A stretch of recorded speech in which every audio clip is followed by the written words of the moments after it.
Hello friends, welcome to defence smart tricks. तो आज हम दो चीज़ों के बारे में बात करने वाले हैं। दो इम्पॉर्टेंट फोटोग्राफ्स जो हैं ये रिलीज़ करी गई हैं और एक्स पर काफ़ी ज़्यादा वायरल चल रही हैं। पहली जो है ये इंडियन नेवी द्वारा रिलीज़ करी गई थी, जिसके अंतर्गत एक मैसेज देने की कोशिश करी गई है, power in unity presence with purpose. यहाँ पर कैप्शन लिखा गया था। तो 5 डिस्ट्रॉयर्स आपको इस फोटोग्राफ में दिख जाएंगे। तो ये D64 से D68 तक हैं, यानी कि 2 कोलकाता क्लास के हैं जिसमें INS कोच्चि, INS चेन्नई है, और उसके बाद 3 आपके विशाखापट्टनम क्लास के हैं जिसमें INS विशाखापट्टनम, INS मुरमुगांव और INS इम्फाल है। तो ये इंडियन नेवी की स्ट्रेंथ है और सारे लेटेस्ट डिस्ट्रॉयर्स हैं। ओवरऑल ऑफेंसिव रोल में ये 80 ब्रह्मोस मिसाइल और डिफेंसिव मोड में 160 MR सैम को कैरी कर रहे हैं। तो यहाँ पर जो आपको स्ट्रेंथ दिखाई दे रही है ये पाकिस्तानी नेवी को पूरी तरीके से डिस्ट्रॉय करने के लिए खुद में ही सफिशिएंट है। तो जैसे कि हम जानते हैं ब्रह्मोस मिसाइल की जो रेंज है ये 500 से 800 किलोमीटर के अप्रॉक्स की है। वहीं पर जो MR सैम है ये 100 किलोमीटर की रेंज में टारगेट को इंटरसेप्ट करने में सक्षम है। साथ ही साथ ये सी स्कीमिंग टारगेट को भी इंटरसेप्ट कर सकते हैं। तो यहाँ पर इस अरेंजमेंट को देखकर कई लोगों ने ये कहा कि यहाँ जो फायर पावर है ये लिमिटेड मालूम हो रही है। तो 5 शिप के बीच में खाली 80 ब्रह्मोस और 160 MR सैम कोई बहुत ज़्यादा नंबर नहीं है। लेकिन यहाँ पर ये चीज़ समझने वाली है कि ब्रह्मोस मिसाइल दूसरी एंटीशिप मिसाइल्स के कंपैरिजन में काफ़ी ज़्यादा कैपेबल और हैवी मिसाइल है। तो यहाँ पर आपको एक शिप को डुबाने के लिए बहुत ज़्यादा स्ट्राइक्स करने की ज़रूरत नहीं है, जबकि टॉमाहॉक जैसी मिसाइल्स जो कि बड़े नंबर में कैरी करी जाती हैं उनकी मल्टीपल स्ट्राइक्स चाहिए होती है एक वॉरशिप्स को डिस्ट्रॉय करने के लिए। हाँ, वहाँ पर वॉरहेड की मात्रा ज़्यादा होती है, पर यहाँ पर आपको काइनेटिक एनर्जी अच्छी खासी मिल जाती है।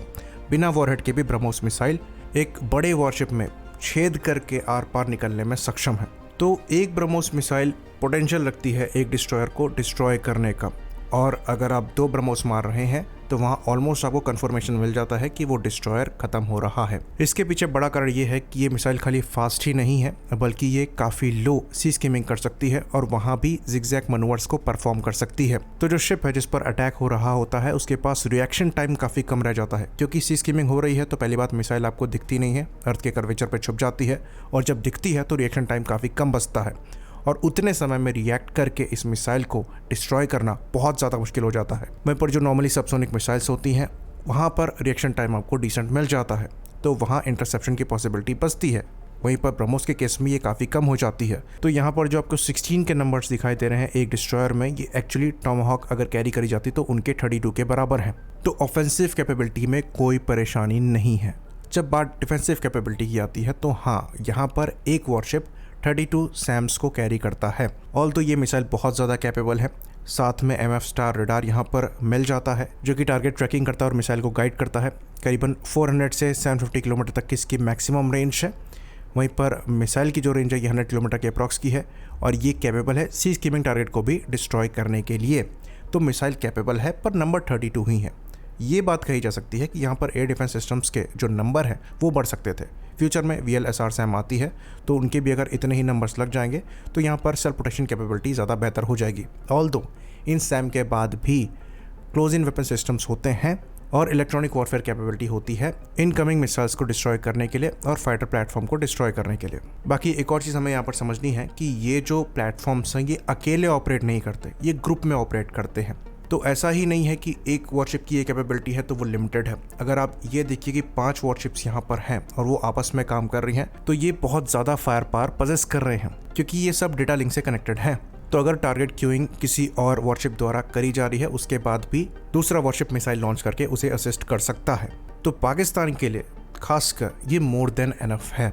बाकी बात करें दूसरी फोटो की तो ये JF-17 की निकलकर सामने आई है। तो JF-17 ब्लॉक 3 की एक पिक्चर काफ़ी ज़्यादा वायरल चल रही है जिसमें TL-15 मिसाइल को पहली बार इंटीग्रेट होते हुए देखा गया है। तो हमने पास्ट में इस पर सवाल उठाए थे कि अभी तक पाकिस्तान के जो JF-17 है उसमें PL-15 मिसाइल्स को नहीं देखा गया है, जबकि पास्ट में कहा जा रहा था कि ये इंटीग्रेट होंगे, पर फिर भी इनको समय लग गया इंटीग्रेट होने में। लेकिन फाइनली अब ये मिसाइल्स इंटीग्रेट हो चुकी हैं। तो डेफिनेटली जो JF-17 की BVR कैपेबिलिटी है वो यहाँ पर बेहतर हुई है।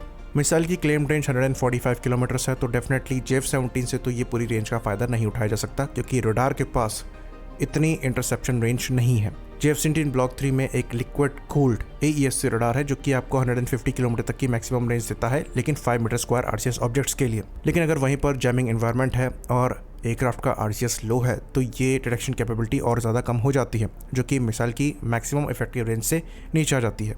लेकिन जो एडवांटेज यहाँ पर मिलेगा वो ये मिलेगा कि जैसे ही टारगेट दिखाई देगा वैसे ही JF-17 उसे इंगेज करने में सक्षम होगा। तो 80 से 90 किलोमीटर तक आप कह सकते हैं कि ये टारगेट को इंगेज कर सकता है।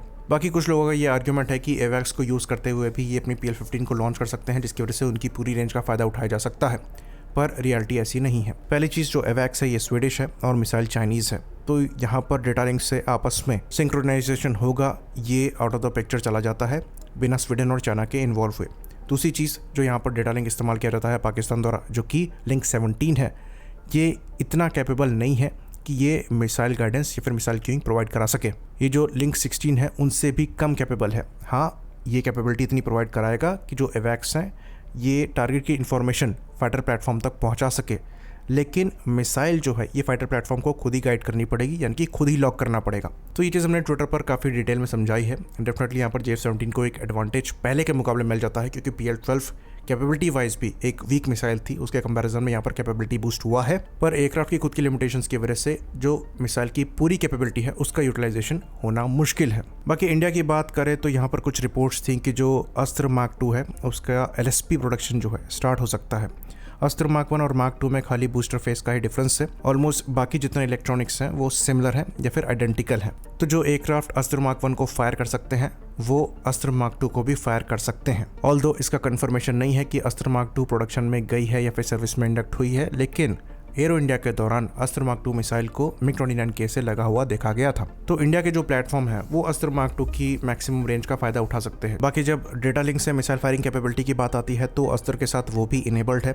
ये चीज़ हमने डिस्कस करी थी जब तेजस के साथ ये चीज़ टेस्ट करी गई थी, क्योंकि एयरक्राफ्ट हमारा है, इलेक्ट्रॉनिक्स हमारे हैं, मिसाइल हमारी है, डेटा लिंक हमारा है, तो वहाँ पर ये करने की सहूलियत मिलती है। वहीं पर इंडियन एयरफोर्स द्वारा BNet सॉफ्टवेयर डिफाइंड रेडियोस को इस्तेमाल किया जाता है, जो कि इजराइल से लिए गए हैं। ये software defined radios capability wise link 16 के बराबर है और करीबन 100 Mbps का डेटा ट्रांसफर रेट यहाँ पर मिलता है, जिसकी वजह से आप इनको यूज़ कर सकते हैं मिसाइल को गाइड करने के लिए, और इसीलिए तेजस द्वारा ये कैपेबिलिटी डेमोन्स्ट्रेट करी गई थी। तो अगर अस्त्र मार्क 2 पिक्चर में आती है तो एक अच्छा काउंटर PL-15 के अगेंस्ट Su-30 MK और तेजस जैसे फाइटर द्वारा भी सामने रखा जा सकता है। बट अगेन अभी ये चीज़ हम क्लियर करेंगे कि इस पर क्लैरिटी नहीं है, ऑफिशियली क्लैरिटी नहीं है। अदरवाइज इस मिसाइल को देखा गया है, जैसे कि हमने बताया एरो इंडिया में भी। बाकी लास्ट में एक और एडवाइजरी जारी करी गई है कि अगर आप किसी भी मिलिट्री मूवमेंट को देखें तो एक्साइटमेंट में आकर सोशल मीडिया पर उसे पोस्ट ना करें। आई होप इन्फॉर्मेशन यहाँ पर क्लियर रही हो। इसी बात पर इस वीडियो को हम ख़त्म करेंगे। लाइक करिए, सब्सक्राइब करिए। जय हिंद।